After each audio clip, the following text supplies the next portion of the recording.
আসসালামু আলাইকুম viewers, welcome back to my channel. আবারও চলে এলাম নতুন আরও একটি রেসিপি নিয়ে। আজকে তৈরি করে দেখাবো কাঁচা কলার কাবাব। ভীষণ মজার একটা রেসিপি, আশা করছি আপনাদের কাছে ভালো লাগবে। কাঁচা কলার কাবাব তৈরি করার জন্য আমি এখানে 2টা কাঁচা কলা নিয়েছি আর একটা মাঝারি সাইজের আলু নিয়েছি। এবার কাঁচা কলা আর আলুটাকে আমি ছোট ছোট করে কেটে নিব। কাঁচা কলা 2টা আর আলুটাকে আমি ছোট করে কেটে নিয়েছি আর এগুলোকে ধুয়েও নিয়েছি। এবার সিদ্ধ করে নিব। চুলায় একটা হাঁড়ি বসিয়ে আমি পরিমাণ মতো পানি দিয়ে নিয়েছি আর এর মধ্যে আমি দিয়ে দিচ্ছি 2টা কলা আর আলুটাকে দিয়ে সিদ্ধ করে নিব।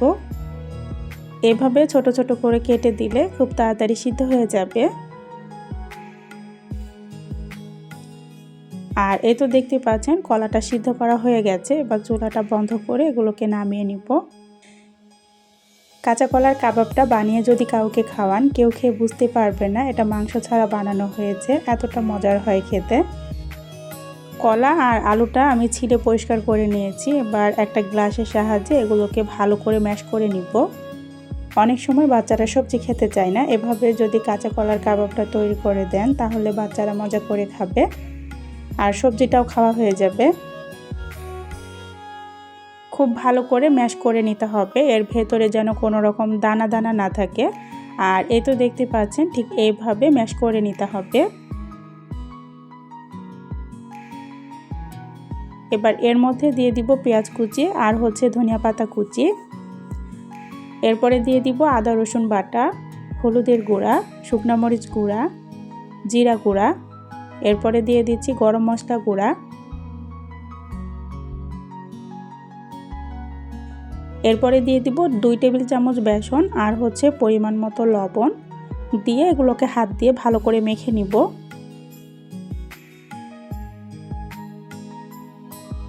এগুলোকে আমি হাত দিয়ে ভালো করে মেখে নিয়েছি। এবার হাতে তেল মেখে নিয়েছি, নিয়ে এর মধ্যে থেকে অল্প অল্প করে নিব আর এভাবে কাবাব তৈরি করে নিব। আমি আমার পছন্দ মতো এটাকে তৈরি করে নিচ্ছি, আপনারা আপনাদের পছন্দ মতো এটা তৈরি করে নেবেন। তো এভাবে আমি সব কাবাবগুলো বানিয়ে নিব। কাঁচা কলার কাবাবটা বানিয়ে যদি কাউকে খাওয়ান, কেউ খেয়ে বুঝতে পারবে না এটা মাংস ছাড়া বানানো হয়েছে, এতটা মজার হয় খেতে। এই কাঁচা কলার কাবাবটা বানিয়ে আপনারা সন্ধ্যার নাস্তা হিসাবেও খেতে পারেন, আবার এটা সাদা ভাত, খিচুড়ি, পোলাওয়ের সঙ্গেও খাওয়া যাবে। সব কাবাবগুলো আমার বানিয়ে নেওয়া হয়ে গেছে, দেখতে পাচ্ছেন ঠিক এইভাবে বানিয়ে নিতে হবে। এবার এগুলোকে ভেজে নিব।